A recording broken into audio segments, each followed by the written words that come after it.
பசுமன் போயிருக்காங்க. அதை பற்றி புதிதாக கட்சி தொடங்கவிருக்கிற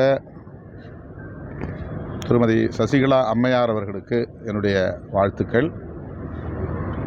அவருடைய எதிர்காலம் சிறப்பாக அமைய வாழ்த்துக்கள். நல்லக்கண்ணு அவர்கள் உடல்நிலை மோசமடைஞ்சிட்டு வருது அப்படின்னு சொல்லியிருக்காங்க.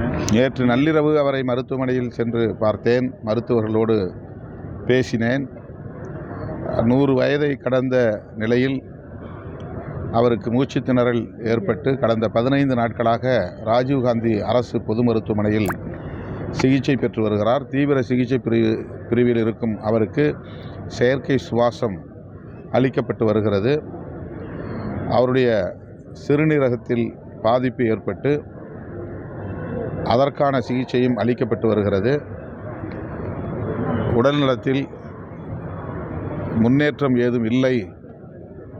ஆனால் அனைத்து உறுப்புகளும் சீராக இயங்கிக் கொண்டிருக்கின்றன என்று சொன்னார்கள்.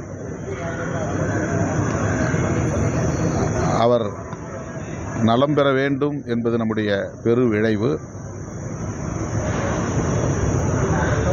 அவர் நலம் பெற வேண்டும். விஜய் அவர்கள் என்ன சொல்லியிருக்காங்கன்னா, அதாவது டிவிகேவுக்கும் திமுகவுக்கும் தான் போட்டி, நடுவில் யாருமே கிடையாது. இது வரைக்கும் அதிமுக அவர் அதிக அளவில் விமர்சனமே செய்யல. நேற்று பேசுனதில் கூட இல்லை, அதிமுகவுக்கு எதிரான ஸ்டேட்மெண்ட் தானே அது. திமுகவுக்கும் அதிமுகவுக்கும் இடையிலான போட்டி தான் இந்த தேர்தல் என்று பொதுமக்கள் பேசுகிறார்கள், விவாதிக்கிறார்கள்.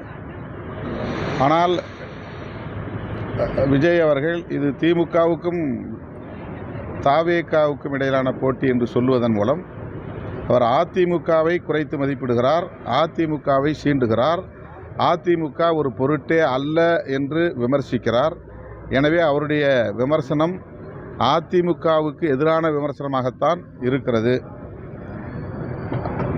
அதிமுகவை விமர்சிக்கிறார் என்றால் அதிமுக பாஜக அணியை ஒரு பொருட்டாக அவர் கருதவில்லை என்றுதான் என்ன தோன்றுகிறது. அவர் என்ன எதிர்பார்ப்பில் இந்த கருத்தை பேசுகிறார் என்று விளங்கவில்லை. பொறுத்திருந்து பார்ப்போம். அதிமுக முன்னாள் அமைச்சர் டிவிகேக்கு தான் போட்டி நீங்க நினைக்கிறீங்களா? அப்படி நான் நினைக்கல. இந்த தேர்தலை பொறுத்தவரையில் திமுக அணிக்கும் அதிமுக அணிக்கும் இடையிலான போட்டி தான். தமிழ்நாட்டை பொறுத்தவரையில் எப்போதுமே இருதுருவ போட்டிகளாகத்தான் தேர்தல்கள் நடந்திருக்கின்றன. இந்த தேர்தலும் அப்படித்தான் அமையவிருக்கிறது.